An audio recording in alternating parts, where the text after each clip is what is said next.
Salam yoldaşlar. Bugün biz TaxPro proqramının vasitəsilə əldə etdiyimiz elektron qaymələri birbaşa 1C sisteminə yükləyəcəyik. Mən əvvəlcədən qaymələrin siyahısını götürmüşəm. Daxil oluruq 1C-yə, əməliyyatlar bölməsinə, e-qayma fakturaların sinxronlaşması. Şirkətimizi seçirik, faylı seçirik, hansı ki biz yükləmək istəyirik.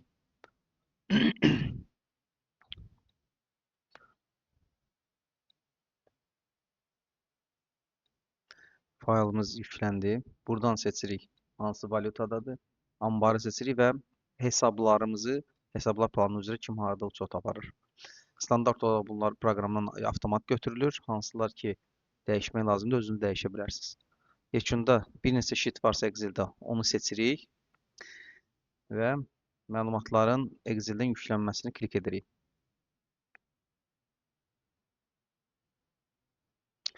İlk olaraq alışlara göstərim sizə ki, burada heç bir sənəd yoxdur. Qaydırıq. Məlumat əldə edirik. Məlumat yoxlayır. Bazada həmin kontragentlər və mallar var, yoxsa yoxdur. Və sənədlər düyməsini klik edirik. Sənədlər düyməsini klik edəndən sonra burada gördünüz hər bir sənədin sətirliyi yoxlandı və sənədləri yaradıldı. Bundan sonra daxil olma aktlarında biz yeniləyirik və gördüyünüz kimi bütün qaymələr qayma nömrəsindən və daxildə olan bütün mallardan inteqrasiya olundu 1C proqramına.